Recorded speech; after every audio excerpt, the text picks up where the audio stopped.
Voilà, je pense que tout le monde est présent maintenant. On va pouvoir commencer. Donc, bonjour à toutes et à tous. Bienvenue pour ce nouveau TEDUC consacré à la ludification, un levier pour les apprentis. Alors, vous pourrez poser des questions dès maintenant, poster des commentaires, partager votre expérience sur cette thématique. Vos questions seront relayées au cours du webinaire. Vous pouvez aussi prendre la parole, activer votre caméra pour poser vos questions. Et pour ceux qui ne connaîtraient pas encore les TEDUC, eh bien, ce sont des rendez-vous qui sont proposés par Universcience.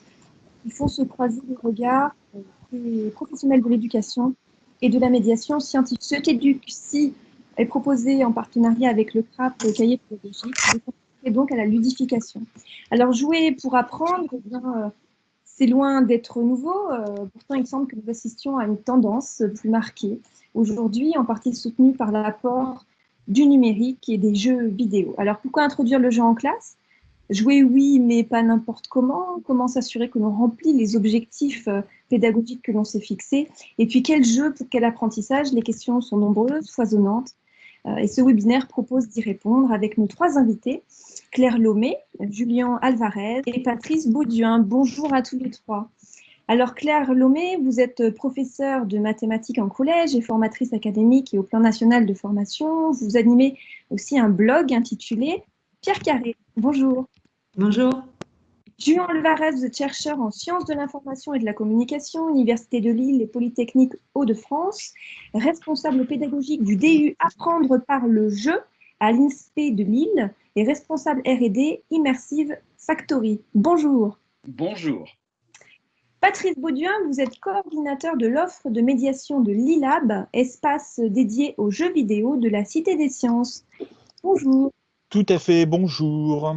Et puis, d'autres personnes sont présentes et pourront intervenir, partager leur expérience d'enseignants, de médiateurs et de chercheurs autour du jeu. Vincent Romain, enseignant en histoire-géographie au collège, qui réalise une thèse sur l'utilisation pédagogique des jeux vidéo. Ce sera plus simple. Bonsoir, j'entends quasiment rien parce que je crois qu'il y en a plein qui ont leur. Oui, je vous invite à activer vos micros. Si vous ne parlez pas, ce sera, voilà, on évitera les interférences, ce sera plus facile. Voilà, merci. Donc, je disais que d'autres personnes pourront intervenir au cours du webinaire. Donc, Vincent Romain, enseignant en histoire-géographie au collège, qui réalise une thèse sur l'utilisation pédagogique des jeux vidéo. Aurélie Chenel, médiatrice scientifique à la Cité des Sciences, qui a été responsable d'un escape game proposé par la Cité en 2018. Guillaume Reuillet, médiateur scientifique au Palais de la Découverte, qui anime notamment des ateliers de récréation mathématique. Gaëtan Lalou, formateur à l'atelier Canopée de Paris, sur notamment l'utilisation d'escape game pédagogique. Alors, une première question peut-être sur cette question de la ludification, de l'utilisation des jeux pour apprendre. C'est surtout une question, comme je l'ai dit, qui n'est pas vraiment nouvelle. Alors, Julien Alvarez, justement, sur cette perspective historique, depuis quand on joue pour apprendre? Alors, on joue sans doute depuis la nuit des temps pour apprendre, puisqu'on retrouve dans le cas des animaux, des grands singes par exemple, ou des félins, ou d'autres types d'animaux comme les pieuvres, des activités qui ressemblent à du jeu. Donc, comme le pensent certains biologistes, si ça se transmet de génération en génération, c'est que ça doit avoir une utilité et il n'y a pas de raison que l'homme échappe à cette loi. Maintenant, en ce qui concerne la mouvance actuelle que nous connaissons, que nous traversons, il semblerait que le point de départ soit certainement lié à l'événement du Serious Game en 2002, avec un titre comme America's Army, qui est un jeu qui a été diffusé par l'armée américaine et qui servait à remplir trois fonctions utilitaires: promouvoir les valeurs de l'armée américaine, faire office d'outil de recrutement, et puis également outil d'entraînement, puisque les forces de l'armée américaine pouvaient s'entraîner avec ce type de jeu et faire face à un vivier d'internautes pour remplir différentes missions. Donc on va dire que la mouvance actuelle se base sur la prise de conscience du jeu vidéo comme étant un moyen ou un support qui permettrait de faire autre chose que simplement se divertir, mais ça s'inscrit dans une continuité qui a précédé, qui était constituée des jeux de société, des jeux de plein air, des jeux de rôle, etc., etc. Oui, parce que dans ce webinaire, on parle évidemment pas que des jeux vidéo. Alors, c'est effectivement une tendance peut-être la plus actuelle, les jeux vidéo au sein de la classe et puis dans les musées, dans les centres de culture scientifique, etc. Mais évidemment, on parle de jouer vraiment au sens large. Et justement, il y a peut-être certaines disciplines aussi dans lesquelles il est plus évident, plus naturel de jouer, Claire Lomé, par exemple en mathématiques. La tradition du jeu, elle est ancienne aussi et vous l'utilisez vous-même dans vos pratiques. Oui, bah, effectivement, je pense que c'est un réflexe assez naturel finalement de chercher à utiliser le jeu parce qu'évidemment, ça développe l'appétence des élèves et puis aussi celle des enseignants d'ailleurs. Ça développe aussi le collaboratif, ça permet de travailler le vivre ensemble, le rapport aux règles. Évidemment, le point de vigilance essentiel à avoir, c'est d'être sûr qu'on joue pour apprendre et qu'on joue pas pour se distraire, pour la paix sociale ou voilà, pour avoir la forme sans avoir le fond. Mais oui, jouer, c'est effectivement un levier qui est très puissant. Moi, je l'utilise autant pour évaluer mes élèves que pour les faire apprendre. Effectivement, pas que le jeu vidéo. Réaliser des jeux aussi, d'ailleurs, ça peut être une activité qui est extrêmement riche, qui permet aussi un rapport au langage, d'ailleurs, à développer. Et d'ailleurs, vous disiez en préparation de ce webinaire, vous disiez on ne joue pas pour jouer, mais parce que le jeu apporte quelque chose qu'une activité non ludique. Et justement, qu'est-ce qu'il apporte de plus? Pourquoi on fait appel au jeu pour certains apprentissages? En ce qui me concerne, dans ma pratique, on fait appel au jeu d'abord parce que ça permet aux élèves de réaliser un nombre d'exercices complètement hallucinant.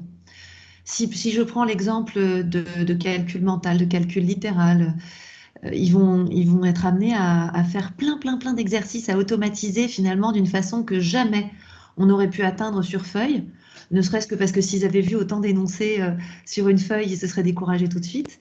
Là, il y a un aspect effectivement ludique. Ensuite, ce que ça apporte, je trouve, souvent le jeu, c'est une auto-validation. C'est-à-dire que assez facilement, on a des activités qui sont non seulement formatives pour l'enseignant, mais formatrices pour l'élève. Et l'auto-évaluation, elle est assez simple par le jeu, peut-être plus simple. Donc ça, par exemple, c'est une différence. Et là, on parle bien de tout type de jeu. Vous utilisez des supports numériques et également des jeux peut-être de manipulation également? Oui, bien sûr. En fait, j'utilise des jeux, par exemple, dans des plans particuliers de réussite éducative avec des élèves qui sont au collège et qui n'ont pas construit le nombre entier. Ils savent pas comment c'est fichu un nombre. Ils savent pas déterminer le nombre d'unités, le nombre de dizaines, etc. Des élèves en très grand échec scolaire et qui sont vraiment marqués par leur échec en mathématiques. Là, le jeu est un moyen d'abord de leur apprendre comment le nombre est fait, mais aussi de les amener tranquillement à se remettre dans les apprentissages et ils se rendent compte qu'ils apprennent. Au bout d'un moment, ils se rendent compte qu'ils ont appris, mais ils ne s'étaient pas du tout engagés d'une façon scolaire. Et là, ils sont contents parce qu'ils voient qu'ils ont appris grâce au jeu et on va pouvoir accéder à autre chose. Donc, par exemple, mais sinon, effectivement, on fait des rallyes numériques de calcul, on code beaucoup, puisqu'en mathématiques, on a aussi toute une partie d'algorithmique et programmation. Alors là, évidemment, le jeu, c'est royal. En plus, il y a plein de concours vraiment super qui existent là-dessus. Et puis, on joue à des jeux de manipulation en classe entière ou en demi-classe, mais en classe entière, ça va aussi. Et puis, on fabrique nos jeux. On fabrique nos jeux pour ensuite aller faire jouer d'autres classes. Et ça oblige les élèves à une grande réflexivité et puis à travailler, comme je disais tout à l'heure, leur langage, parce qu'il va falloir se faire comprendre par d'autres. Et évidemment, c'est pas gagné. Et le jeu vidéo en classe, c'est quelque chose que vous utilisez? Oui, le jeu vidéo en classe, on l'utilise, oui. On l'utilise parfois comme support pour chercher à corriger des erreurs, parce que c'est assez facile de trouver des erreurs mathématiques dans les différents supports qu'on peut rencontrer. Et puis, on l'utilise aussi, certains jeux vidéo qui sont vraiment directement utilisables pour les notions mathématiques, oui. Alors, on va y revenir. Là, je parlais du jeu vidéo parce que je voulais en venir à vous, Patrice Bauduin, qui a travaillé à l'ILAB à la Cité des Sciences, parce que vous travaillez Oui. sur une nouvelle thématique qui sont les nouvelles frontières du jeu vidéo, Tout à fait. où on comprend que le jeu vidéo, il essaime dans d'autres domaines que celui des loisirs, et notamment dans celui des apprentissages. Et donc, comment aujourd'hui le jeu vidéo est-il utilisé à des fins pédagogiques? Est-ce qu'il est vraiment entré dans les salles de classe? Alors, ça commence, hein, c'est quelque chose qui est un petit peu frémissant et je pense que Romain Vincent, qui est invité, pourra nous en parler, peut-être même un peu mieux que moi, en tout cas dans sa partie. C'est quelque chose qui est un petit peu sur la table, qui est, comment dire, testé à droite, à gauche. Il y a tout simplement parce que, d'un point de vue générationnel, en fait, les professeurs d'aujourd'hui étaient les joueurs enfants, adolescents, et donc ont appris à manipuler ce média de manière bien plus profonde que la génération un peu avant qui voyait ça encore, qui voyait le jeu vidéo encore comme un simple loisir pour grands enfants. Aujourd'hui, il y a une génération qui est passée et les choses sont en train un petit peu de changer. Il y a des expérimentations qui se font effectivement un peu partout. On a parlé des mathématiques, il y a des choses qui se font en histoire géo, il y a des choses qui se font. Moi, personnellement, j'avais par exemple expérimenté l'étude du jeu vidéo en tant que média par les élèves, c'est-à-dire que j'avais travaillé avec un professeur de français qui faisait une séquence sur l'étude des différents médias, donc la presse, le cinéma, la télévision, et qui travaillait un petit peu sur quels sont les codes de chacun de ces médias, comment chacun de ces médias transmet une information. Et ce professeur de français avait déjà, je vous parle de quelque chose qui s'est passé il y a 15 ans déjà, hein, ce prof de français avait identifié le jeu vidéo comme étant un média aussi et qui transmettait un message, des informations et qui avait ses propres codes et qui autant valable que les autres médias en fait. Et c'est quelque chose de très intéressant. Il y a plein de choses à explorer avec le jeu vidéo aujourd'hui. Oui, et d'ailleurs, on va y revenir tout à l'heure avec Vincent, effectivement. On pourra citer même quelques jeux qui avaient éventuellement été utilisés. Mais là, on comprend déjà depuis le début que quand on parle de jeux, on parle de choses extrêmement variées, en fait. On parle de situations ludiques, on parle de jeux de manipulation, de jeux vidéo, de serious game, etc. Donc, c'est extrêmement varié. Et j'ai deux questions qui sont d'abord, est-ce qu'on peut jouer dans toutes les disciplines ou est-ce que dans certaines, c'est pas forcément si évident. Oui, déjà cette première question, c'est déjà pas mal, Julien Alvarez. Alors, effectivement, c'est une question qu'on m'a posée il y a plusieurs années. Et effectivement, au départ, on peut essayer de répondre à cette question en se disant, oui, marché par marché, secteur par marché, discipline par discipline, est-ce qu'on verrait une limite à l'utilisation du jeu? Et puis finalement, il est beaucoup plus simple d'essayer de répondre à la question inverse, qui est de se dire, est-ce qu'il existerait un jeu qui n'apporterait rien ou qui ne permettrait pas d'apprendre quelque chose? Et en fait, si on prend la question dans ce sens-là, on se rend compte qu'en fait, il est très difficile de trouver un jeu qui n'apporterait rien ou qui n'apprendrait rien. Du coup, ça c'est un premier élément de réponse qui est intéressant. Donc c'est une question que j'ai l'habitude de poser autour de moi et je mets au défi toute l'assemblée qui est présente aujourd'hui d'essayer de trouver un jeu qui ne nous apprendrait rien. Alors j'ai un étudiant un peu provocateur un jour qui m'a dit mais peut-être la roulette russe. Alors la roulette russe, est-ce qu'on peut considérer ça comme étant un jeu, sachant que quand même on peut risquer sa vie? Et là, ce qui nous sauve, c'est les écrits de Jérôme Brunner qui nous dit que là, il s'agit de ce qu'on appelle un jeu paradoxal, c'est-à-dire qu'on a plus à perdre qu'à gagner. Mais si on reste dans des jeux, entre guillemets, où on ne risque pas sa vie, c'est très difficile de trouver un jeu qui ne nous apporterait rien. Et on a le système ESAR qui a été proposé par Denise Garon dans les années 80 et qui a été repris depuis par une autre Canadienne qui s'appelle Roland de Fillon et qui aujourd'hui essaye d'identifier, de classifier les jeux et les jouets en fonction de ce qu'ils apportent. Et donc, quand on propose un même jeu à différents types d'enseignants, quelle que soit leur discipline, eh ben, chacun peut voir potentiellement comment faire usage de ce jeu ou pas. Mais ça dépend finalement des personnes et de leur envie de mobiliser le jeu. Donc, ce n'est pas tellement la discipline qui va être un frein, c'est plutôt la personnalité, la liberté pédagogique en fait, des enseignants, des enseignantes qui veulent ou pas faire usage du jeu ou de certains types de jeux pour leurs enseignements. Et enfin, j'aurais un dernier point sur lequel on pourrait aussi faire un élément de réponse, c'est que si on étudie les écrits de Roland Viot, on sait qu'en fait, ce qui est très important, c'est l'enseignant ou l'enseignante en tant qu'individu, sa capacité à transmettre une certaine passion auprès de ses apprenants, et c'est ça qui va être un fort levier motivationnel. Et en fait, si le jeu est utilisé de manière authentique, c'est-à-dire parce que l'enseignant ou l'enseignante aime utiliser le jeu ou le type de jeu qu'il mobilise, alors les apprenants vont le sentir et vont normalement se sentir impliqués dans l'activité qui va être proposée.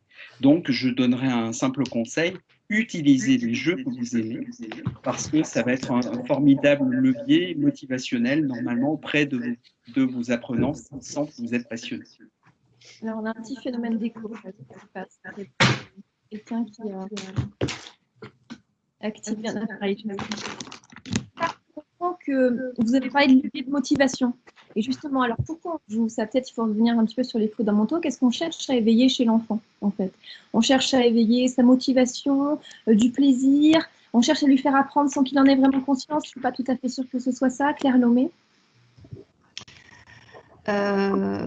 Qu'est-ce qu'on cherche à éveiller par le jeu? C'est ça votre question? Parce que là, ça a été coupé pour moi, excusez-moi.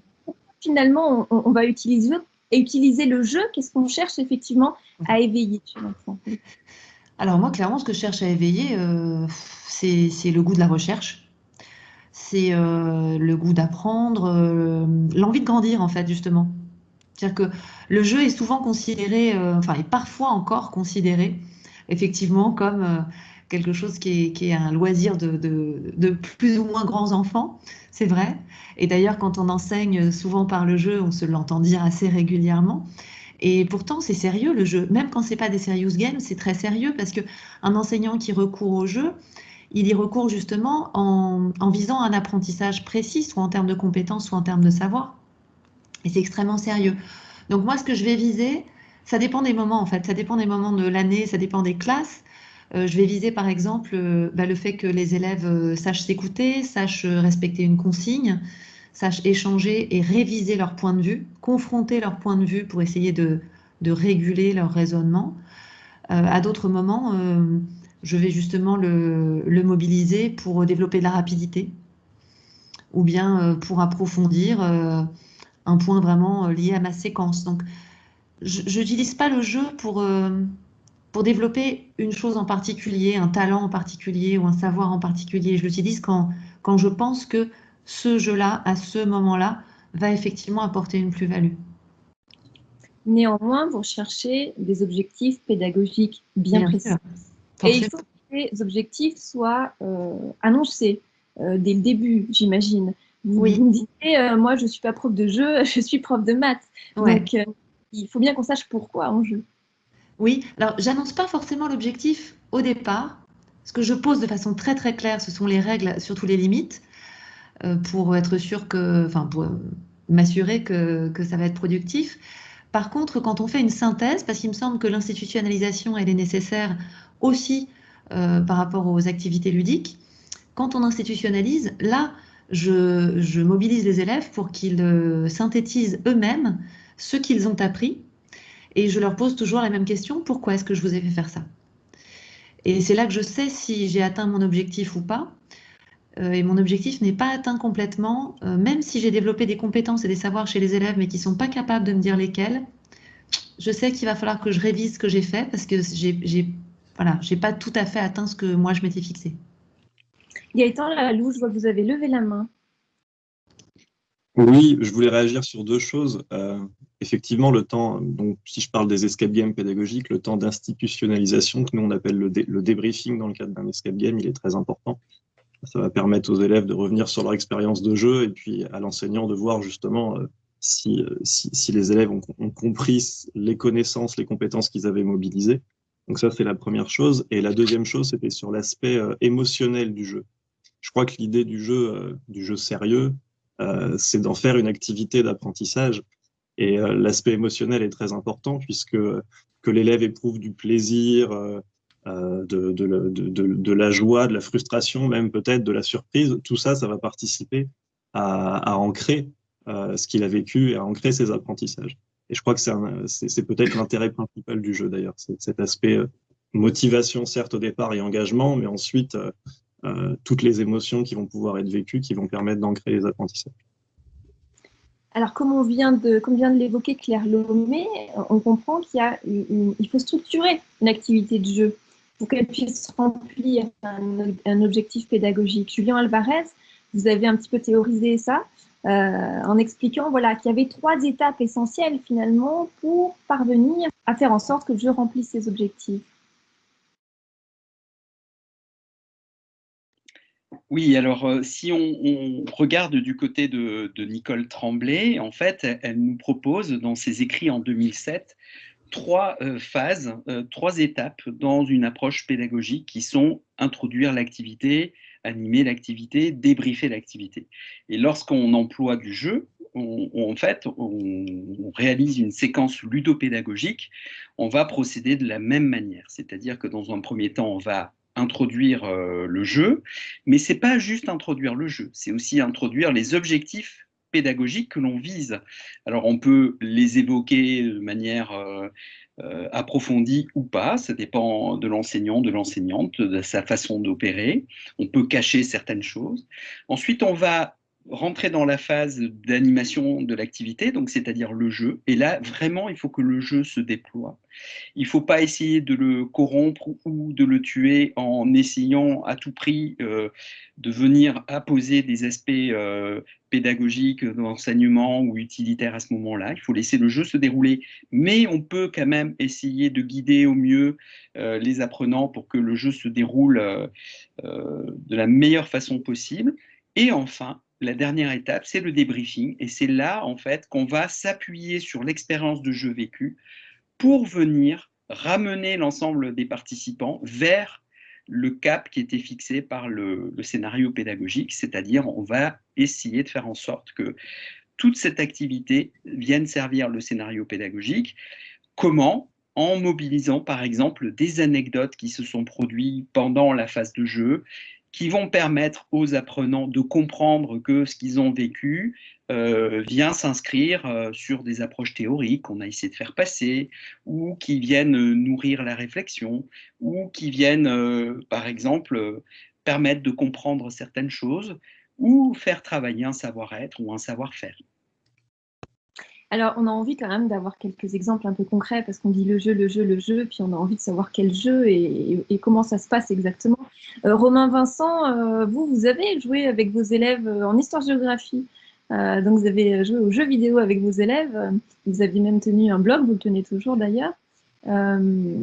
Aujourd'hui, vous faites de la recherche, vous évaluez un peu tout ça. Racontez-nous un peu votre expérience justement sur cette idée de jouer, débriefer, comment on fait, et c'est pas toujours évident.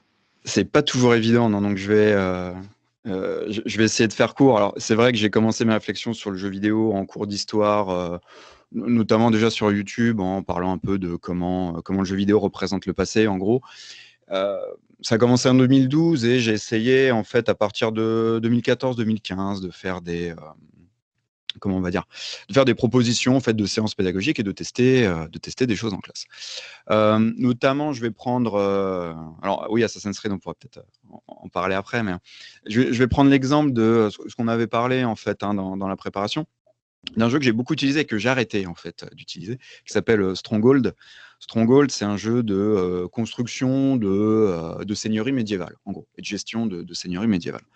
Donc c'est un jeu qui n'est pas très exigeant en fait en point de vue de ressources, puisqu'il faut les faire tourner sur nos machines, évidemment, c'est l'informatique. Et donc en gros, je les faisais jouer 1 à 2 heures, ça dépendait des années, en classe de 5e, donc au collège, en ouverture du chapitre. C'est-à-dire que leur connaissance en fait en histoire médiévale était évidemment très simple et lacunaire, on va dire. Oui, c'est celui-là, c'est une version plus ancienne que j'utilisais, pas en 3D en gros, mais c'est un peu la même idée. Et du coup, oui, voilà, ils devaient gérer leur petite seigneurie, machin, etc. Et donc, cet exercice cette activité de jeu était couplée à côté avec un exercice complètement scolaire que j'avais un peu qualifié d'exercice d'esprit critique, c'est-à-dire qu'il devait comparer en fait ce qu'il faisait dans le jeu avec la pseudo, je mets des guillemets à ce terme, de réalité historique. Un terme qui ne veut pas dire grand-chose, on pourrait peut-être y revenir après. Et donc voilà, l'idée c'est que, on en parlait tout à l'heure, hein, quelqu'un a très bien dit que c'était les jeux des enseignants généralement qui rentraient en classe, hein, et dans le cas de l'histoire c'est assez flagrant dans les recherches que je fais ensuite. Et donc voilà, donc il y avait ce petit jeu de comparaison, qu'est-ce qu'on fait dans le jeu et qu'est-ce qui se passe dans les documents historiques, est-ce que c'est vraiment vrai, tout ça. Bon. Sur le papier c'est très intéressant et c'est vrai que dès que j'en parlais un peu autour de moi, ça avait pas mal de succès, on va dire, les gens étaient intéressés. Mais au fil des ans, j'ai quand même observé certains écueils de cette idée de faire de l'esprit critique avec les jeux vidéo, c'est que en fait, c'est très difficile. C'est un exercice qui est extrêmement exigeant. Vous demandez à des élèves, au collège, hein, on pourrait faire cet exercice, peut-être lycée, sûrement à l'université avec des étudiants en histoire, ça poserait moins de problèmes. Mais avec des jeunes élèves qui découvrent la période, vous leur demandez de découvrir une période historique par la fiction, déjà d'une. Vous leur demandez de critiquer cette fiction avec des documents d'histoire. Déjà, il faut les comprendre, les documents d'histoire. Pas évident. Et ensuite, voilà, vous demandez à des élèves de comprendre un peu cette vision enseignante très intellectualisée, en fait, hein, du jeu vidéo, qui serait, pour le coup, pas seulement un jeu, mais un médium qui diffuse une représentation sur le passé. Donc déjà, c'est assez costaud. Et en gros, j'ai remarqué au bout d'un moment, assez rapidement, que c'était les très très bons élèves très scolaires, qui avaient déjà une culture historique assez importante, qui arrivaient à faire ce petit exercice de décortiquage. Les élèves en situation qui étaient plus en difficulté scolairement, eux, ils étaient noyés cognitivement par le fait de jouer, par le fait de critiquer avec des documents. Donc voilà, c'est un peu ce recul critique que j'ai. Et en gros, j'ai utilisé pas mal de jeux en classe et donc à côté depuis ça fait 3 ans maintenant que je suis en doctorat en sciences de l'éducation, donc au laboratoire Experis à l'université Paris 13, sur ces questions d'usage pédagogique où en fait je fais pas une thèse sur ma pratique à moi, mais je vais voir des enseignants en classe, je fais des observations en classe, des entretiens avec eux et en gros j'essaye de voir comment le jeu vidéo rentre en classe et est-ce que c'est toujours du jeu ou est-ce que ça bascule plutôt sur le travail, sur des notions de travail, on va dire, ce qu'on a dit tout à l'heure. Et c'est vrai que dans un sens que le jeu vidéo peut devenir autre chose que du divertissement, mais en fait, c'est pas naturel cette transformation. Je veux dire, le jeu vidéo à la base, et je parle des jeux vidéo grand public, les Assassin's Creed par exemple, les Call of Duty, les Battlefield, etc., qui rentrent en classe, hein, ce sont des dispositifs ludiques, ce sont des jeux. Et ce sont des jeux qui servent déjà à se divertir pour le joueur, pas à apprendre. Donc, faire en sorte que ces jeux-là deviennent des dispositifs d'apprentissage, ça demande une transformation importante. C'est pour ça que moi, dans mes recherches, je mobilise assez peu pour le moment les termes de serious gaming ou de ludification. Je parle plutôt de scolarisation du jeu vidéo, parce que je rentre plutôt par le travail enseignant. C'est-à-dire que fait l'enseignant pour transformer le jeu vidéo en outil pédagogique, ce qu'il n'est pas à la base. On pourrait se demander, quand le jeu devient un outil, donc qui doit servir à quelque chose, est-ce qu'un jeu reste un outil? Est-ce qu'un jeu reste un jeu? Surtout, est-ce qu'un jeu reste un jeu et est-ce que les élèves prennent encore du plaisir à jouer? Alors le plaisir, bon, c'est vrai que du coup, je suis pas trop du côté des élèves parce que c'est quelque chose, des fois, c'est pas toujours très convaincant les études qu'on a là-dessus et c'est souvent dans les discours un peu institutionnels et marketing très essentialisants. C'est-à-dire qu'on va vous dire, oui, tous les élèves sont motivés par la séance, tous les élèves sont contents par la séance. Alors, c'est vrai qu'on a un effet qu'on pourrait qualifier un effet waouh. Quand on va dire aujourd'hui, aujourd'hui on va utiliser un jeu vidéo, donc oui, trop bien, machin. Un sentiment de satisfaction qui provient généralement un peu plus des garçons, notamment en histoire, parce qu'en histoire, c'est souvent des jeux de guerre qui sont convoqués ou des jeux d'action-aventure qui sont un peu plus quand même pratiqués par les garçons que par les filles. Je tiens un peu à le préciser pour nuancer un peu la question. Mais vu que, comme je le dis, le jeu vidéo est scolarisé, et donc il est toujours couplé avec un exercice scolaire, classique pour le coup, les élèves un peu qu'on va qualifier de décrocheurs un peu, s'ils sont accrochés d'un point de vue visuel, on va dire, au niveau de l'exercice scolaire, ça peut les replonger, entre guillemets, dans leur difficulté originelle. Donc voilà, le jeu vidéo, c'est évidemment, c'est un effet d'accroche qui peut être intéressant, bien sûr, il y a des qualités au jeu vidéo, hein, faut pas non plus trop critiquer. Mais voilà, faut pas le détacher de son exercice scolaire et de son contexte scolaire, en fait. Je vous invite les uns et les autres à lever la main si vous souhaitez intervenir suite à l'intervention de quelqu'un d'autre. Patrice Baudouin, notamment, je vous voyais hocher la tête tout à l'heure sur cette question du visage du jeu vidéo. Non, mais je rejoins tout à fait ce que dit Romain sur la question, c'est qu'il y a des mouvements de balancier, c'est-à-dire que on passe souvent d'un extrême à l'autre. On a très longtemps considéré le jeu vidéo comme étant, comme je disais en préambule, un loisir pour grands enfants, et aujourd'hui on se dit ah là là, mais ça intéresse tout le monde, c'est tellement technologique, c'est tellement numérique, c'est tellement tout le monde en parle, et peut-être que c'est la solution à plein de choses. Et en fait, la vérité se trouve, comme très souvent, dans un juste milieu à déterminer. Le jeu vidéo, c'est pas la réponse à tout. Ça va pas transformer des bataillons d'élèves en génie numérique, parce que le simple fait déjà d'utiliser un ordinateur, d'utiliser une machine, une tablette ou ce genre de choses, on n'est pas tous égaux. Et contrairement à la légende, la génération des enfants, des ados qui arrivent, ne naît pas avec un écran tactile forcément greffé dans la main, et n'est pas. Il y a une légende qui court là-dessus, sur le fait que les futures générations seront tellement mieux manipuler les objets numériques. C'est pas tout à fait vrai. Et il y a plein de choses qui rentrent en ligne de compte. Après, juste pour aller très vite, le jeu vidéo, en fait, il peut servir. Il a cette particularité d'être très visuel et de se passer sur un écran, ce qui fait qu'on peut l'utiliser en tant que tel, c'est-à-dire jouer une partie en cours à des fins d'illustration, mais on peut aussi filmer des parties. C'est quelque chose qui se fait dans le cadre privé. Il y a plein de gens qui streament leurs parties pour montrer comment ils jouent.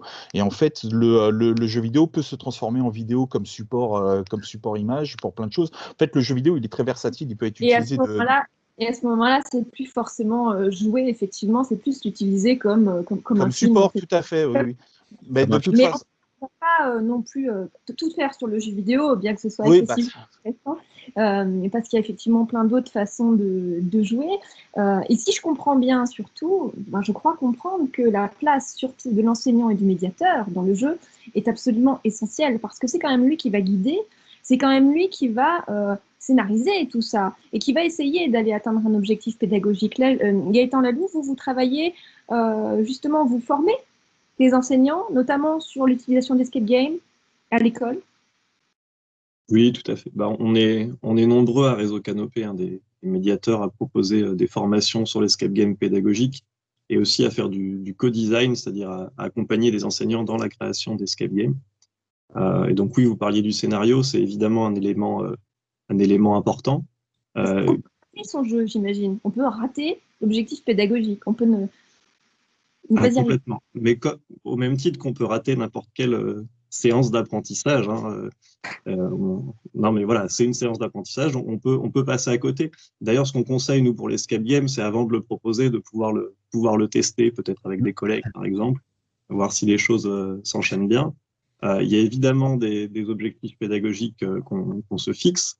En général, on essaye dans un escape game, alors que ce soit un escape game de découverte ou plutôt un escape game de réinvestissement, d'y insérer des notions et puis aussi des compétences, des savoir-faire. Savoir rechercher une information avec un moteur de recherche, par exemple, savoir synthétiser un document et trouver un mot-clé. Ça peut être des choses un petit peu plus pratiques. Il y a des collègues en physique-chimie qui introduisent dans leur escape game des éléments liés à des TP, par exemple. D'accord. Alors, peut-être qu'on peut avoir un exemple un peu concret d'escape game avec, alors pas dans le cadre de la classe, c'était à la Cité des Sciences. Aurélie Chenel, vous avez collaboré à créer un escape game à la Cité des Sciences. Et justement, est-ce que parfois ça n'a pas marché, ou quels étaient les bons ingrédients pour que ça fonctionne?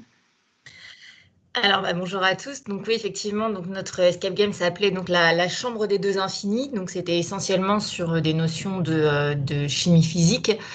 Euh, et alors c'était quand même lié un petit peu à la classe dans le sens où on a vraiment tenu à pouvoir accueillir une classe entière dans notre salle. Donc dont vous avez une image effectivement ici. Donc le jeu en fait, alors comment dire les tenants de l'escape game pourront trouver plein de défauts et dire que c'était pas un vrai escape game. Hein, ça, on en est tout à fait conscient, mais notre objectif était pas là. Donc dans cette salle, le groupe qui arrivait, donc que ce soit un groupe individuel de grand public ou de scolaires, était divisé en 4 équipes. Chaque équipe avait une table sur laquelle il y avait un tapis qui le guidait en fait vers les différentes échelles. 2 équipes en fait partaient de l'échelle de la Terre pour aller découvrir des concepts vers l'infiniment grand, donc le système solaire, les galaxies, etc. Et 2 équipes partaient vers l'infiniment petit, donc à la découverte des micro-organismes, des molécules, des particules élémentaires. Ce que je peux donner, nous on n'est pas des théoriciens du jeu, hein, donc ce qu'on donne vraiment, c'est un retour d'expérience donc on a vu passer un assez grand nombre de classes et de voir l'attitude, etc., ce qu'on a pu observer. Et donc, il y a des classes, mais alors vraiment des cas exceptionnels avec lesquels ça n'a pas fonctionné, mais dans leur grande majorité, tous les groupes scolaires, même s'ils arrivaient un petit peu en traînant des pieds, ça mettait, j'ai envie de dire, grand maximum 5 minutes avant qu'ils soient vraiment plongés dans le jeu et qu'ils aient envie de résoudre les défis qu'on leur avait soumis. Donc pour ça, on a été même étonnés au-delà, on va dire, de nos espérances par le mécanisme qui se mettait en place et qui les plongeait vraiment dans le jeu. Donc là, je peux reprendre effectivement des choses qui ont déjà été dites quand Gaëtan Lalou disait effectivement, nous, ce qu'on a recherché, c'est de leur faire vivre une expérience. C'était, nous, pas du tout numérique, c'était vraiment une immersion physique. Vous étiez en mouvement dans la salle avec un petit peu de fouille, il n'y en avait pas beaucoup, mais quand même, de la réflexion, effectivement, le travail en équipe, le fait de savoir communiquer, c'est sur ça qu'on a joué. Avec nous, notre objectif peut-être principal qui était de les faire travailler effectivement sur leurs émotions. Il y avait donc dans l'escape game un temps limité, donc un enjeu au niveau de un petit peu de stress. Donc après, c'était effectivement intéressant de faire un retour sur comment est-ce qu'ils avaient vécu ça. Est-ce qu'ils avaient, d'analyser avec eux un petit peu comment ils avaient fonctionné, ce qu'ils avaient ressenti eux, comment ils l'avaient exprimé ou pas, comment ils avaient interagi avec le reste de l'équipe. Donc ça, c'était intéressant pour nous. Par rapport à ce que disait également Claire Lomé sur cette envie de grandir, vraiment, on l'a perçu on a perçu en tout cas une évolution en fonction de l'âge. C'est-à-dire qu'au départ, on a accueilli des classes de 5e et là, vraiment, on s'est rendu compte que, alors, on avait pris, nous, le parti pris d'être dans la salle, ce qui n'était pas forcément, ce qui, au niveau de la dynamique de jeu, n'était pas optimal, mais pour les scolaires, pour pouvoir les guider, les faire avancer, c'était quand même nécessaire d'être là. Et on a vraiment vu donc une différence en fonction du niveau des classes. Les 5e qui, il y a encore toute ce manque d'autonomie, on va dire, ne serait-ce que d'arriver à s'organiser, de vraiment comprendre ce qu'on leur demande, parce que les énigmes dans ce jeu-là ne sont pas formulées de manière explicite. Donc, il faut déjà un petit peu comprendre ce qu'on veut leur faire faire. Et on a vraiment vu une évolution. Déjà, 4e, ça se passait déjà mieux. Et puis, très souvent, les lycées, il n'y avait même pas besoin. On était là, mais plus à la limite pour expliciter des points de contenu ou les ralentir un peu quand il y avait besoin. Mais on sentait vraiment une forte différence. Et alors, je terminerai peut-être sur ça. Vraiment aussi quelque chose qui nous a frappé, qui était intéressant à observer, c'était un rapport différent entre les professeurs et les élèves, où les élèves, bon, bah, c'est normal, hein, mais ont tendance à un peu ériger le professeur en personnage omniscient et parfois se tourner vers leur professeur. Alors, on invitait les professeurs à jouer, hein, la plupart du temps c'est ce qui se passait, certains étaient un peu réticents, restaient à l'écart, mais pour ceux en tout cas qui se mettaient dans une équipe qui jouait avec leurs élèves, parfois leurs élèves se tournaient vers eux en disant mais comment ça vous n'avez pas la réponse à l'énigme? Bah non, non, je suis pas, voilà, je sais des choses, je transmets, mais ça fait pas de moi, voilà, je n'ai pas en un clin d'œil, là c'est une énigme. Euh, Pourquoi est-ce que j'aurais plus de raisons de savoir y répondre que vous à cet instant-là? Donc voilà, ça c'était un rapport qu'on a pu voir donc à la fois prof-élève, mais aussi par exemple dans un groupe familial ou un groupe d'amis, ce genre de choses où on se tourne vers l'ingénieur ou le père de famille, par exemple. Et parfois, bah, c'est l'enfant de 7 ans qui va trouver le code parce qu'en fait, ça ne demande pas. Enfin, j'ai cet exemple en tête d'un père de famille qui devait être ingénieur ou quelque chose comme ça, qui se lance dès la première énigme dans des calculs extrêmement compliqués, des calculs compliqués, alors que pour cette première énigme et les mettre en confiance, voilà, il fallait juste lire sur leur table et déterminer quelle était la bonne valeur entre 4 qui étaient écrites. Et donc, au départ, le père qui dit à son fils non mais non ça peut pas être ça, c'est trop simple, etc. Et puis le fils qui persévère et qui fait le code et puis le coffre s'ouvre, voilà, ce genre En tout cas, ce qui est compliqué quand même, c'est la question de l'évaluation, c'est de savoir finalement qu'est-ce qu'on apprend à l'issue du jeu quand même. Et justement, Julien Alvarez, vous avez travaillé sur un projet, le projet Bluebot, où justement vous avez eu l'occasion d'évaluer, puisque vous avez fait des pré-tests, des post-tests, donc il s'agissait de travailler sur la programmation informatique. C'était des élèves de maternelle qui devaient apprendre des notions de code. Vous allez nous expliquer.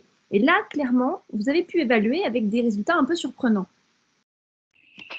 Oui, alors en fait, quelle était l'idée de l'expérimentation? C'est-à-dire qu'on essaye de développer ce qu'on appelle la pensée informatique au niveau de l'école primaire. Et donc, en général, c'est des cours qui ont lieu, me semble-t-il, autour de la classe de CE2, CM1. Et on a voulu savoir s'il était possible de commencer beaucoup plus tôt avec des enfants de maternelle. Et donc, avec les grandes sections maternelles, on leur a proposé ça sous la forme de modalités de jeu, avec un serious game qui avait à chaque fois le même objectif, c'est-à-dire de déplacer un petit robot d'un point de départ jusqu'à un point d'arrivée en évitant des obstacles. Et donc, on a proposé le même type de jeu, soit sous la forme donc d'un vrai robot avec un quadrillage qu'on posait à même le sol, ou un jeu qui se joue avec le corps, c'est-à-dire qu'un enfant incarne le robot, entre guillemets, et puis un autre dicte le programme à suivre. Et enfin, une dernière version qui est une modalité tablette, qui se joue sur une tablette PC et qui permet donc de voir le robot dans un environnement virtuel. Et donc, ce qu'on a voulu voir, c'était est-ce que, à travers l'une de ces trois modalités, corps, robot, tablette, les enfants appréhendaient mieux peut-être ces notions de codage ou de programmation informatique ou de logique informatique. Et en fait, on s'est rendu compte, donc, en menant nos expérimentations, en faisant, comme vous le disiez, des tests en amont, c'est-à-dire avant de jouer, on leur faisait faire donc, ce qu'on appelle des pré-tests, et après l'activité, on leur faisait faire des évaluations identiques qu'on appelle des post-tests. Et on regarde s'il y a une différence entre ces deux évaluations, ce qui peut supposer que le jeu a permis, ou l'activité proposée a permis d'enseigner quelque chose. Et en fait, au départ, on s'est dit on va comparer corps, robot, tablette. Et puis après, on s'est dit, tiens, mais si on faisait des associations, c'est-à-dire on associe corps et tablette, robot et tablette, corps, robot, tablette, et ainsi de suite. Et en fait, on s'est aperçu, donc à l'issue de ces tests, avec un ensemble d'à peu près 230 enfants répartis dans 28 écoles maternelles et une trentaine donc, de classes, que, à notre grande surprise, on s'attendait à ce que la modalité corps soit mise en avant. C'était effectivement le cas, mais la meilleure combinaison a été robot et tablette combinée. Et donc ça, c'est quelque chose qu'on cherche à comprendre maintenant, c'est pourquoi ces modalités qui prises seules, c'est-à-dire soit faire utiliser que le robot ou soit que la tablette, donnent des résultats qui sont moins bons que l'utilisation de la modalité corps, obtiennent un meilleur résultat combiné, alors que corps et robot, ou robot et tablette et corps, par exemple, donnent des résultats un peu moins bons. Donc on cherche à comprendre pourquoi deux modalités assez mauvaises à la base, combinées, donnent une meilleure modalité, donnent de meilleurs résultats que la modalité corps. Voilà, donc on a des mystères qu'on essaye donc de résoudre, enfin, ou d'expliquer, on va dire, avec les études que nous menons actuellement. D'accord. Alors, je donne la parole un peu au public parce que j'étais assez déconnectée, je dois dire, de la conversation qui ne s'affichait pas chez moi. Je vois que tout le monde est très actif et discute beaucoup, notamment Valérie Coquillard qui dit que les élèves en fin d'élémentaire ont beaucoup de mal à s'investir et à apprendre dans des situations corporelles. Je sais, elle veut peut-être s'exprimer d'ailleurs, je crois que si elle le souhaite. Ou pas.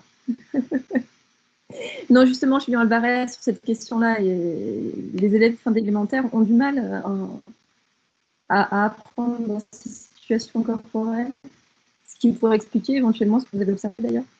Alors, en fait, ce qui se passe, c'est que les enseignants que nous avons vus à l'école maternelle utilisent beaucoup la modalité corps avec les enfants. C'est une période aussi où, en termes de développement, les enfants n'ont pas forcément encore déterminé ce qu'on appelle la latéralité. Donc, ils n'ont pas défini si ils vont utiliser plutôt la main gauche ou la main droite pour écrire ou ce genre de choses. Ils ont un peu de mal à se repérer aussi dans l'espace, mais finalement, on s'aperçoit que des adultes aussi, moi j'en fais partie, hein, j'ai toujours du mal à savoir où est ma gauche et où est ma droite, je suis toujours obligé de réfléchir avec quelle main j'écris. Donc ça, ce sont des choses en fait qui ont posé problème aussi avec les expérimentations que nous avons proposées. C'est-à-dire que lorsqu'il s'agit de faire bouger un robot sur un damier, bah, en fait, le robot, quand il se déplace et qu'il commence à tourner à droite ou à gauche, il va faire des rotations. Et donc, quand le robot se retrouve en fait en sens inverse, c'est-à-dire qu'il a fait une rotation à 180 degrés, la gauche et la droite sont inversées. Donc, ça veut dire que les enfants doivent arriver sur un plan cognitif à toujours se mettre à la place du robot, à imaginer que la gauche et la droite sont en train de changer. Et ça, c'est très, très difficile. Donc, en fait, on a des chercheurs comme Margarida Romero qui ont essayé de mettre en place des activités débranchées pour essayer d'aider les enfants avec ces activités débranchées à s'orienter, à trouver des astuces pour repérer où se trouve la gauche et la droite, etc. Et puis après, on a d'autres chercheurs qui, au sein de l'Université de Lille, préfèrent abandonner les robots ou les objets mobiles et se tournent vers d'autres principes qui sont, par exemple, le repérage de motifs. Donc, ils utilisent plutôt des briques de Lego et ils essayent plutôt de faire identifier à des enfants des séquences qui sont reproduites par des imbrications de Lego. C'est-à-dire, si on fait des frises avec ces Lego, est-ce que les enfants peuvent les repérer, et ce qui permettrait d'initier les enfants à la notion de boucle informatique. Donc on voit qu'il y a plein de recherches qui sont menées sur les enfants très jeunes pour initier ces enfants à la pensée informatique, et que le jeu et le jouet sont justement mobilisés pour essayer de mener ces études. Et Claire Lomé, d'ailleurs, ça me fait penser à des choses que vous m'aviez dites. Vous me disiez, des fois, on fait jouer les enfants très jeunes, notamment, avec l'idée qu'on va leur apprendre, voilà, la numération, ceci ou cela, mais on n'atteint pas, en fait, les objectifs d'apprentissage. Ils apprennent à jouer, c'est très bien, mais ils n'apprennent pas forcément ce qu'on pense leur apprendre. Bah non, c'est ce que tout à l'heure on disait, c'est que parfois, effectivement, on prépare une séquence d'apprentissage et puis on se loupe, et c'est pas grave en soi, d'ailleurs, à mon avis. Parce qu'on a fait un essai, on a réfléchi, on a construit quelque chose, et donc on va forcément en tirer quelque chose de bénéfique pour la suite. On va pouvoir nous-mêmes continuer à construire nos gestes professionnels. Mais c'est vrai que parfois on a des surprises. Julien Alvarez parlait de Lego. Ça m'a évoqué mes premières séances sur la fraction comme nombre, parce qu'en 6e, on doit apprendre aux élèves que 2 tiers, c'est le nombre qui multiplié par 3 donne 2 unités. On passe vraiment des histoires de pizza et de division à une nature de nombre qui est extrêmement abstraite. Et j'ai mis un temps fou, j'ai mis des années à construire une activité autour du jouet Lego. C'est vrai qu'on parle du jeu, mais il y a aussi le jouet, effectivement. Je trouve ça très intéressant comme problématique. Et j'ai vraiment eu un mal de chien. Alors maintenant, j'ai une séance qui me plaît, qui est intégrée dans une séquence. Et elle me plaît parce que je la trouve efficace, parce que là aussi, quand je teste les élèves avant et après, je vois bien effectivement qu'ils ont progressé. L'année dernière, d'ailleurs, je les ai testés pendant la séquence, pour essayer de comprendre à quel moment il y avait un basculement qui s'opérait. Mais ça a mis un temps fou parce que ça suffit pas. C'est pas la bonne idée qui va suffire en elle-même. C'est une alchimie bien plus compliquée. Il faut effectivement le rôle de régulateur de l'enseignant. Il faut effectivement son enthousiasme, son envie. Tout à l'heure, on parlait de ça aussi et je trouve ça effectivement très important. Mais il n'y a pas de problème, ma classe est ouverte, toujours. La porte est grande ouverte, vous êtes les bienvenus. Et ça, effectivement, je trouve que c'est une réflexion intéressante à avoir. Alors, il y a 2 personnes qui ont levé la main. J'avoue ne pas avoir vu qui avait levé la main en premier. Donc, peut-être Patrice Bauduin, vous vouliez intervenir. Oui, non, juste rapidement sur cette question du fait qu'on n'arrive pas toujours à atteindre ses objectifs quand on propose du jeu. Et là, je ne parle pas seulement de jeux vidéo, mais de jeux en général. Il faut bien comprendre aussi que le jeu, il y a des limites à ce qu'on peut en ressortir, tout simplement parce que déjà, le jeu, c'est quelque chose de très cadré, avec des règles très strictes. Et ce qui se passe dans le jeu ne s'applique pas toujours forcément, ne peut pas toujours être retranscrit à 100% dans la réalité, dans le normal, hors jeu, hors règle. Pour vous donner un exemple. Vous voulez dire de transfert des apprentissages. Vous voulez dire il n'y a pas de transfert. Pas toujours, parce que, pour vous donner un exemple tout simple, moi je peux être très bon à un jeu de course automobile, Gran Turismo, je sais pas quoi, battre tous les records que vous voulez sur tous les circuits du monde dans le cadre du jeu. J'ai pas le permis, je suis incapable de faire un créneau, par exemple, parce que quand bien même les jeux vidéo d'aujourd'hui sont très réalistes et ont des moteurs qui retranscrivent la réalité, dans les faits, quand on conduit une voiture, on a le ressenti physique de toute la voiture, on a un champ de vision qui ne s'arrête pas à un écran. Donc, c'est les compétences qu'on met en œuvre dans le cadre du jeu, dans ce cas précis, ne peuvent pas s'appliquer totalement dans la réalité. Et c'est pour ça qu'en fait, il y a quand même des limites à ce qu'on peut faire avec un jeu pour faire passer des notions. Alors, je ne sais pas à qui donner la parole, peut-être quand même Marc Jamou, parce que vous avez la main depuis longtemps. Ah, vous n'avez pas votre micro activé, il est désactivé. Voilà, donc bonjour à tout le monde. Oui, moi je voulais savoir aussi si quand on parle du jeu, on ne parle pas aussi de la façon d'avoir peur ou pas d'apprendre. Je veux dire ça parce que je pense par exemple, il y a un exercice assez connu, une expérience connue, on propose un exercice. Si on dit que c'est un exercice de mathématiques ou si on dit que c'est un exercice de dessin, les gens qui ne sont pas bons en mathématiques vont plus réussir le jeu de dessin. Et on dit par exemple que plus de filles ratent ce jeu quand on dit que c'est un jeu de mathématiques. Et je sais aussi, par exemple, que j'avais demandé à une professeure de CP qui était en zone prioritaire pourquoi on utilisait les ordinateurs pour apprendre à écrire. Et elle me disait, c'est parce que l'ordinateur ne dit pas que ne vous dispute pas, en fait. Donc, c'est vrai qu'on se rend compte de plus en plus qu'on apprend quand on a une confiance en soi. Et est-ce que le jeu ne peut pas donner cette confiance en soi parce que justement, tout d'un coup, c'est plus de l'apprentissage formel, ça devient du jeu, ça devient un peu du plaisir. Et est-ce que c'est pas ça qui peut aussi donner finalement le goût d'apprendre? Il y a aussi une dernière chose, ça je pense à ce que disait Aurélie sur les enfants qui tout d'un coup savent mieux que leurs parents, c'est aussi qu'avec le jeu, tout d'un coup, on se retrouve un peu en terrain connu, donc la confiance en soi peut-être revient, parce qu'on ne va pas être confronté face à on est un mauvais élève et tout d'un coup, on va jouer, on peut peut-être s'en sortir aussi, quoi. Est-ce que c'est pas aussi ce changement de registre qui peut jouer et que le jeu peut apporter? Alors, je vous donne tout de suite la parole pour ceux qui lèvent la main, mais je n'ai pas fait intervenir Guillaume Reuillet, qui a sans doute des choses à dire sur la question. Lui, il fait des récréations mathématiques au Palais de la Découverte, justement, d'apprendre sans vraiment savoir qu'on apprend, du plaisir du jeu, et même si on a un peu peur, finalement, on ne peut pas résister et on joue quand même.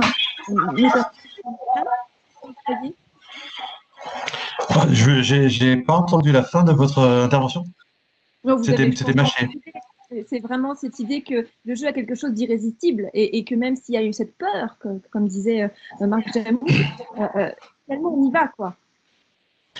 Oui, je pense que moi, je fais des jeux autour des mathématiques essentiellement, qui est une discipline, je ne vais pas dire qui est mal aimée, je vais dire qui est clivante. C'est-à-dire, il y en a qui adorent et qui sont passionnés, et d'autres qui en ont peur, y compris chez les adultes. Et je pense qu'il n'y a aucun cerveau qui résiste à un défi intellectuel s'il a l'impression qu'il est capable de le résoudre. Et c'est dans le cadre du Palais à la Découverte, donc c'est pas dans un cadre scolaire, donc on reçoit aussi on reçoit des classes, mais on reçoit aussi beaucoup de grand public. Et très très souvent, les familles euh, ne viennent pas toutes d'un bloc, c'est-à-dire soit les enfants veulent venir, soit les parents veulent venir, et les uns tirent les autres par les cheveux, grosso modo. Mais à la fin, tout le monde finit par participer, quoi. Voilà, donc c'est des ateliers de manipulation derrière lesquels il y a nécessairement une situation, problème et un raisonnement mathématique à retrouver pour trouver la solution. Et ça, c'est absolument irrésistible. C'est-à-dire que les parents qui viennent pour leurs enfants, en général, ils nous disent ben non, moi, ça m'intéresse pas. Voir la grande remarque qu'on a, c'est moi, je suis littéraire de toute façon, donc je ne vais pas faire des maths. Et puis, au bout d'un moment, ils ont envie de manipuler et ils cheminent avec leurs enfants et ils prennent autant de plaisir à résoudre le problème que quoi. Et ça rejoint un peu d'ailleurs ce que disait ma collègue de la Cité, Aurélie, c'est-à-dire qu'il y a le jeu a l'avantage, je trouve, de diminuer les inégalités. C'est-à-dire que nos jeux sont pratiqués par des gens qui font des maths ou des gens qui n'en font pas de manière professionnelle, par un peu toutes les générations, par même des publics à handicap. Et ça a un caractère relativement universel qui est très, très intéressant. Et notamment, moi, un des trucs qui m'intéresse le plus dans ce que je fais, c'est l'aspect collaboratif que peut avoir le jeu.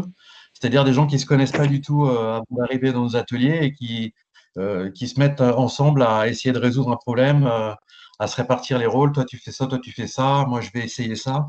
Parce qu'il y a un rôle social aussi dans le jeu qui est important et qu'il y a dans les musées et dans la médiation. Alors, Gaëtan Lalou, vous avez levé la main. Vous souhaitez réagir? Oui, alors je crois que Claire avait levé la main avant moi.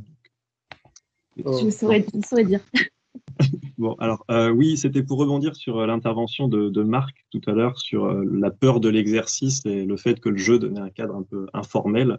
Ça m'évoquait des retours d'enseignants, parce que le principe dans un escape game, c'est que les énigmes, justement, ne sont pas des exercices. Il n'y a pas une consigne explicite. Et on va faire appel à l'intuition, voilà, c'est implicite, etc. Et des enseignants nous disent que des enfants qui se retrouveraient devant exactement, à mettre en œuvre la même compétence, mais avec une consigne bien identifiée, etc., n'y arriveraient pas forcément, parce qu'ils se mettraient eux-mêmes des freins. Tiens, je vois cosinus, ou là, je ne sais pas faire. Et finalement, dans le cadre du jeu, de l'escape game, bah, ils vont trouver la solution, ils vont y arriver.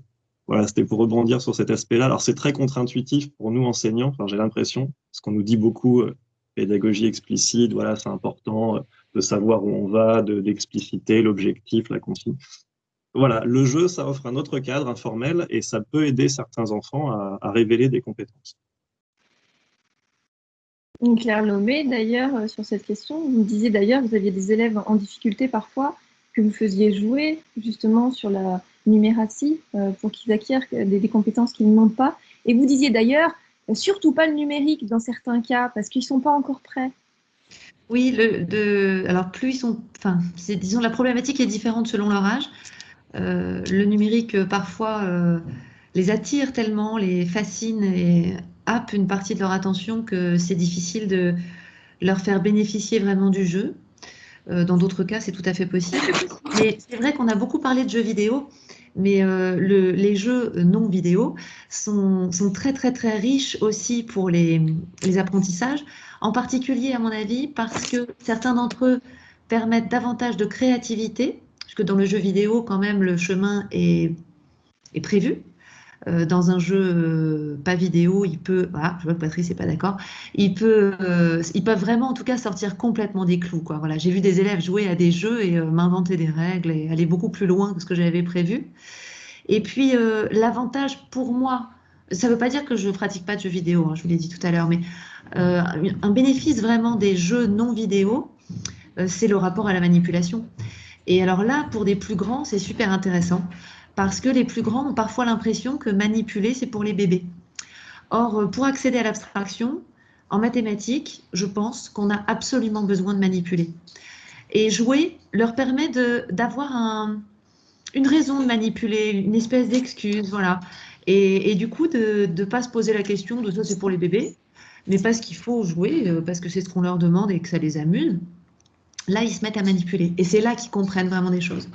Dans l'atelier de numératie auquel vous faites référence, ils manipulent justement, et en manipulant, ils finissent par se rendre compte, effectivement, qu'ils reconstruisent le nombre. Mais sans la manipulation, ça aurait été vraiment très différent. Et l'autre chose qui m'a marqué dans ce que j'ai entendu là, c'est effectivement l'idée de confiance en soi. Je suis tout à fait d'accord qu'en sortant du cadre, et d'ailleurs, c'est pas forcément que le jeu, ça peut être parce qu'on va écrire des poèmes mathématiques, parce qu'on va écrire des nouvelles mathématiques, parce qu'on va faire une œuvre d'art mathématique, toutes les autres activités finalement qui ne sont pas ouvrez le manuel à la page 157 et prenez votre cahier d'exercice, ce qui parfois est très utile aussi par ailleurs. On fait sortir les élèves des clous, on les surprend, on les déstabilise un petit peu. On se déstabilise soi-même en tant qu'enseignant, ce qui à mon avis est absolument essentiel. Et ça permet effectivement le temps de la surprise permet que les questions de confiance en soi qui sont effectivement présentes en mathématiques trouvent une autre résonance. Et puis il me semble aussi que ça permet que l'adulte, l'enseignant, soit mis comme tout à l'heure le disait Aurélie, soit mis à une autre place. C'est-à-dire qu'il y a des moments quand on va jouer ensemble, parce qu'il y a une question de hasard qui joue, ou parce qu'on a des élèves qui sont plus compétents que nous à un moment donné, on va perdre. Et ça, je trouve ça extraordinaire, parce que ça leur permet aussi de reconstruire un rapport à l'enseignant qui est différent. C'est-à-dire que l'enseignant, il a toujours les rênes, c'est toujours le chef d'orchestre. Il pose toujours des limites, il est toujours là pour que ça se passe bien et qu'il y ait des apprentissages de façon la plus harmonieuse possible. Mais c'est effectivement pas non plus quelqu'un qui va forcément dominer.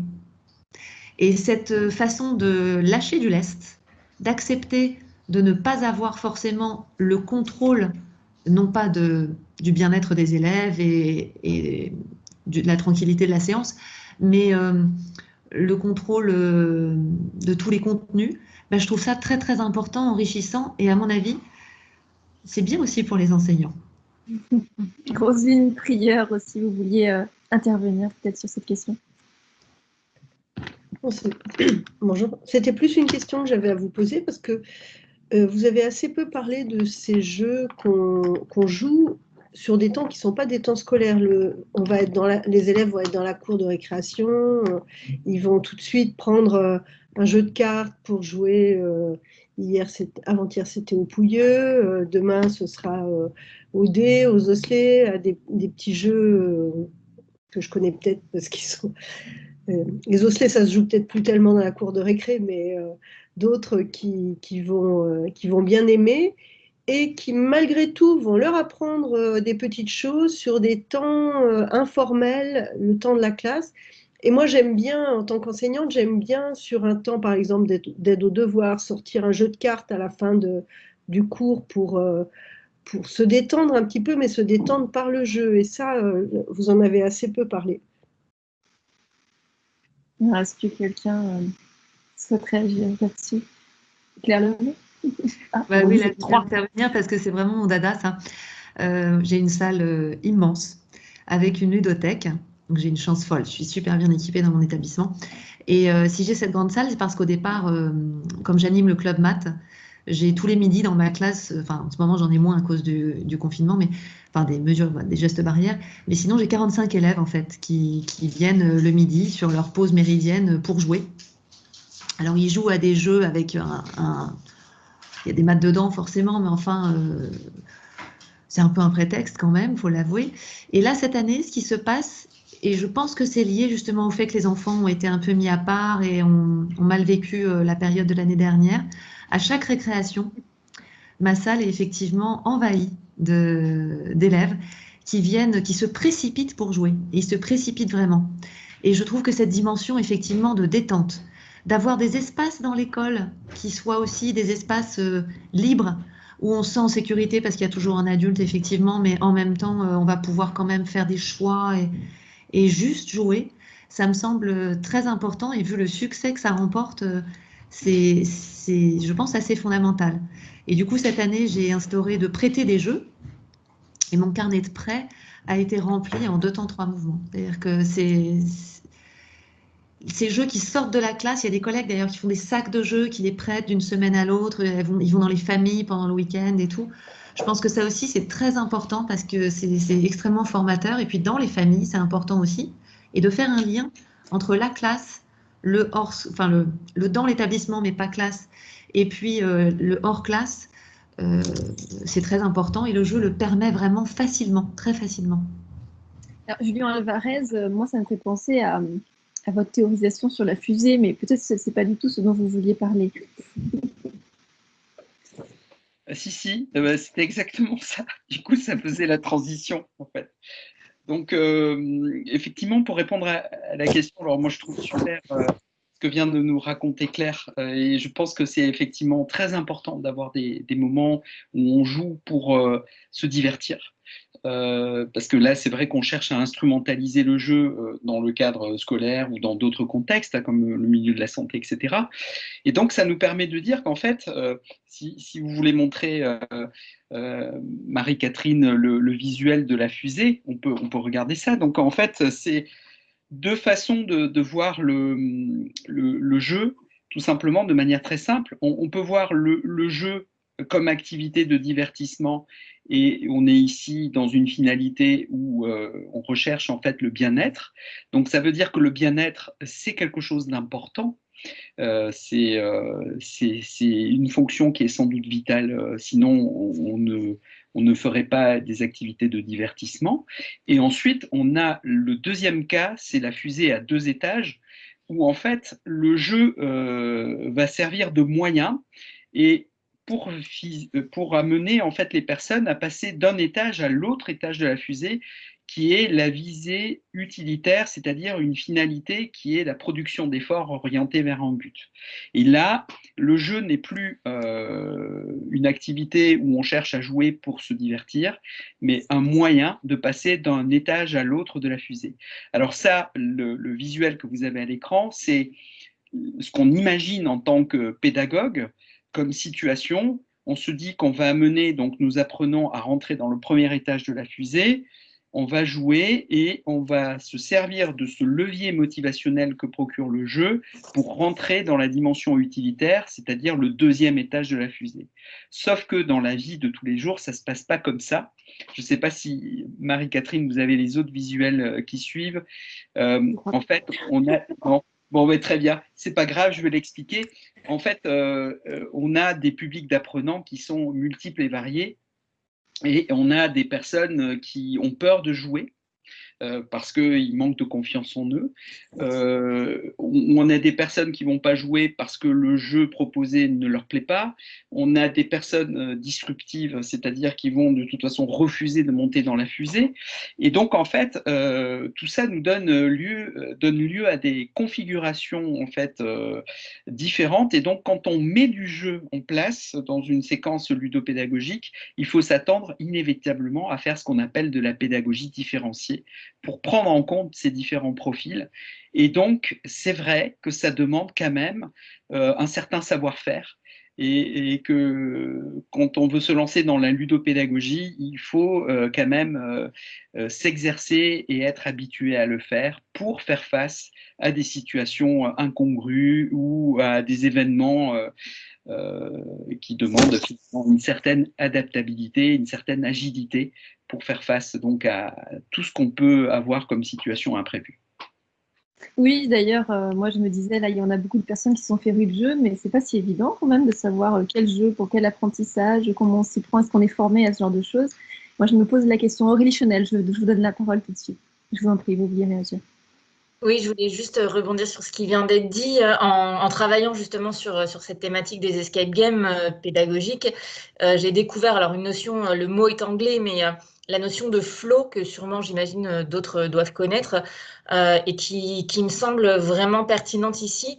à savoir que finalement, ce qu'on recherche, qui dépend effectivement finalement de l'individu. Donc en fait, c'est pour ça aussi que c'est compliqué. Est-ce que ça marche ou pas? Bah, ça va marcher pour certaines personnes et pas pour d'autres. Et parce que ça va dépendre à la fois des compétences des personnes, de leur vécu, de leur culture, et qu'effectivement, donc pour être dans le flow, donc cette partie jaune en haut, il faut voilà, un bon compromis, mais ce compromis dépend des personnes. Et finalement, ce qu'on recherche, c'est à la fois une forme de sérénité. Effectivement, quand on parle de confiance en soi, c'est ça. C'est à la fois, on est capable de faire les choses, on se sent en confiance, et en même temps, le défi qu'on nous donne bah, nous engage. Il y a une question d'intensité. Il faut être engagé. Il faut quand même voilà, se mettre en branle en quelque sorte. Mais tout ça, effectivement, est très complexe à trouver parce que voilà, c'est vraiment un équilibre subtil. C'est quelque chose qui peut, qui évolue au cours du jeu et qui va effectivement aussi dépendre des personnes. Donc, un jeu peut très bien marcher pour certaines personnes et pas pour d'autres. Et voilà, je voulais juste partager ça. Gaëtan Lalou, vous souhaitez réagir? Ouais, micro-intervention là-dessus. Dans le cadre d'un escape game, le maître du jeu prévoit ce qu'on appelle des coups de pouce. Et le type de coup de pouce qu'il va prévoir et aussi les personnes à qui il va donner ce coup de pouce peut permettre justement de relancer le jeu et aussi de récupérer des apprenants qui seraient un peu détachés et qui auraient perdu le fil ou la motivation. Et j'ai plusieurs personnes qui souhaitent aussi. Julien Alvarez, peut-être, vous souhaitez réagir? Non, mais c'est pas grave. C'était juste pour dire que la notion de flow nous renvoie donc à la notion de jeu, mais il faut comprendre à quelle partie du jeu ça nous renvoie. Et la problématique qu'on a dans la langue française, c'est que le jeu peut être aussi bien l'activité que ce avec quoi on joue, c'est-à-dire l'artefact. Et donc, à partir de là, quand on essaye d'étudier la notion de jeu, il faut savoir de quoi on parle. Est-ce qu'on parle de l'artefact ou est-ce qu'on parle de l'activité? Et donc, souvent, quand on entend des personnes nous parler de l'utilisation du jeu ou du jeu en classe, des fois, ils nous parlent de l'artefact, des fois de l'activité, des fois des deux. Et en fait, ce qu'il faut savoir, c'est que quand vous parlez de la notion de flow, c'est-à-dire cet état dans lequel le joueur s'inscrit vraiment dans l'activité, et le flow, on peut le retrouver pour d'autres notions, hein, c'est pas juste le jeu, ça veut dire que le jeu lui apporte quelque chose, lui permet en fait d'avancer, et on a vraiment envie de progresser parce que les challenges proposés sont accessibles, etc. Et en fait, on a deux grands ennemis, c'est le fait de ne pas comprendre le jeu, de ne pas comprendre les règles qui nous sont proposées, auquel cas on peut décrocher, ou bien le jeu qui deviendrait trop facile, et donc à partir de là, on décroche aussi, on s'ennuie. Et un théoricien qui explique bien la chose, hormis Csikszentmihalyi qui est le papa de la notion de flow, c'est Ralph Koster qui est un game designer et qui, avec la théorie du fun, explique bien la chose également. Donc je vous invite à regarder de ce côté-là, si ça peut vous aider, Aurélie. D'accord, merci beaucoup. Alors, y a-t-il encore quelques questions ou quelques personnes qui souhaitent intervenir? Gaëtan Lalou à nouveau? Ou c'est simplement que vous n'avez pas baissé la main, je ne sais pas. Votre micro est désactivé. Ouais, pardon, je faisais le parallèle du coup entre le jeu et une situation d'apprentissage où effectivement l'idée c'est quand même de proposer des choses qui soient accessibles aux élèves et que si c'est trop compliqué ou si c'est trop difficile, ben on les perd. Et voilà, l'intervention de Julien Alvarez me faisait vraiment faire ce parallèle. Merci beaucoup. On arrive au terme de cet éduc. Je vous remercie toutes et tous. J'ai vu que pas mal de liens avaient été partagés dans la partie conversation, donc je vous invite à aller les regarder.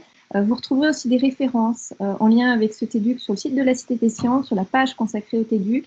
Il y aura un compte-rendu, des références associées.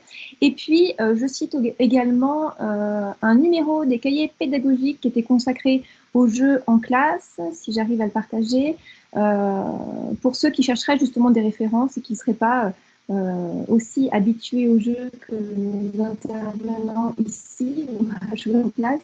Voilà. Et aussi, peut-être Roselyne Prieur, vous souhaitez en parler, ou Jean-Michel Zakhartchouk? Je vois Roselyne qui montre le livre, mais on n'entend pas. Roselyne, ton micro est désactivé. Je vous montre aussi un livre qui est très intéressant. Alors, donc, jouer en classe au collège et au lycée, il est un petit peu daté maintenant, il a une bonne dizaine d'années. Depuis, on a fait beaucoup de livres sur les serious games, les escape games et tout. Mais il est quand même intéressant pour replacer les choses.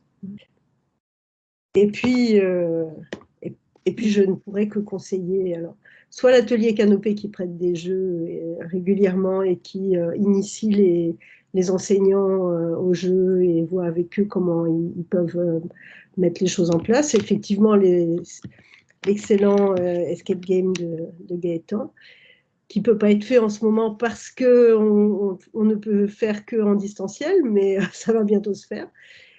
Et puis les rencontres des cahiers pédagogiques durant lesquels on met en place régulièrement des jeux avec les enfants et avec les adultes.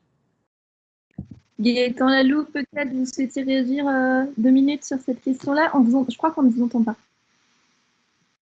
Je remerciais juste Roselyne d'avoir évoqué l'escape game qu'on essaye de faire depuis le printemps dernier, que j'espère on pourra faire à la librairie Canopée au printemps. Et puis juste vous dire aussi, alors je ne peux pas vous le montrer, je ne l'ai pas, mais il y a un ouvrage de réseau Canopée, l'escape game pédagogique, une pratique pédagogique innovante. Voilà, si vous voulez vous pencher davantage sur la question. Donc vous avez l'ouvrage et puis les ateliers Canopée pour vous accompagner.